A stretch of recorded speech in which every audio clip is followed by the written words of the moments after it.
গতকাল রাত্রে ভীষণভাবে একটা কথা রিয়েলাইজ করেছি যে প্রত্যেকটা মানুষের না দিনের শেষে বা অন্তত রাতে ঘুমানোর আগে একটু হলেও নিজের জন্য আধা ঘন্টা বা ধরো 20 মিনিট, না ধরো 10 মিনিটই হলো, এতটুকু টাইম নিজের জন্য কিন্তু দেওয়া খুবই দরকার, যেটা আমি গতকাল খুব ভালো করে বুঝতে পেরেছিলাম।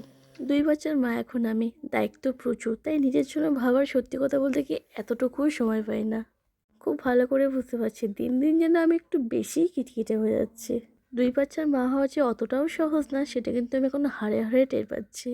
তাই তো দিনের শেষে বা রাতে শোয়ার আগে একটু নিজের জন্য সময় খুঁজতে চাই, কিন্তু আমি পেরে উঠি না। সকালে যখন ঘুম থেকে উঠে খুব মনে হয় যে আজকে সব কিছু তাড়াতাড়ি কাজ করে নিয়ে তাড়াতাড়ি করে কাজ করে নিয়ে আজকে দুপুরবেলা একটু ঘুমাবো, এই তো এখন উঠছি, অনেক হাতে সময় পাবো।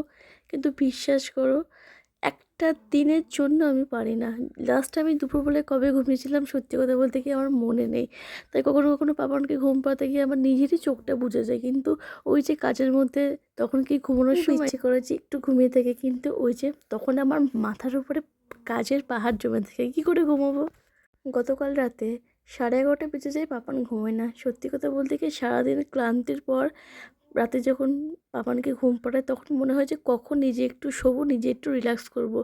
ওই যে বললাম আমার হয়ে ওঠে না। কালকে 11:30 বেজে যায়, পাপান ঘুমোয় না। ভীষণ বিরক্ত লাগছিল, মানে রীতিমতো নিজেকে পাগল পাগল মনে হচ্ছিল। মানে কি বলবো, সত্যি কথা বলতে কি কালকে আমি কেঁদে ফেলেছিলাম, আমি পাচ্ছি না আর।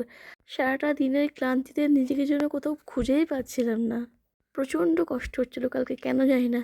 তারপর রীতিমতো যুদ্ধ করে পাপানকে ঘুম পাড়ালাম, বড় ছেলে ঘুমালো। তারপরে মনে হলো এই বাকি সময়টা শুধু আমার।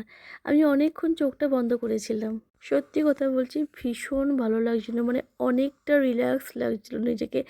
এই যে সারাদিন চিৎকার চেঁচামেচি, ক্লান্তি, মানে না ঘুমোনো, সব কিছু মিলেমিশে ওই যে বললাম না একটু খিটখিটে খিটখিটে লাগছিল।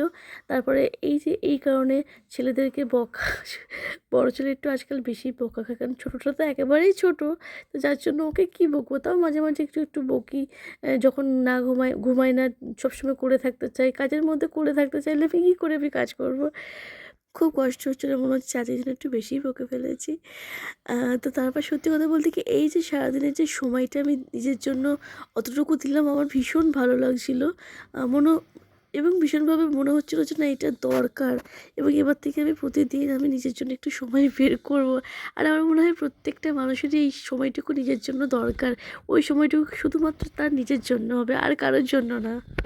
আর একটা কথা হলো, আমি জানি প্রত্যেকটা মায়েরাই সেম করে যে ছেলেদের বা মেয়েদের, মানে নিজের সন্তানদের বকাবকি করার পর দিন শেষে বা রাতের পরে কিন্তু নিজেরই কষ্ট লাগে, মনে হয় যে ইস, কেন বললাম কি কেন করলাম।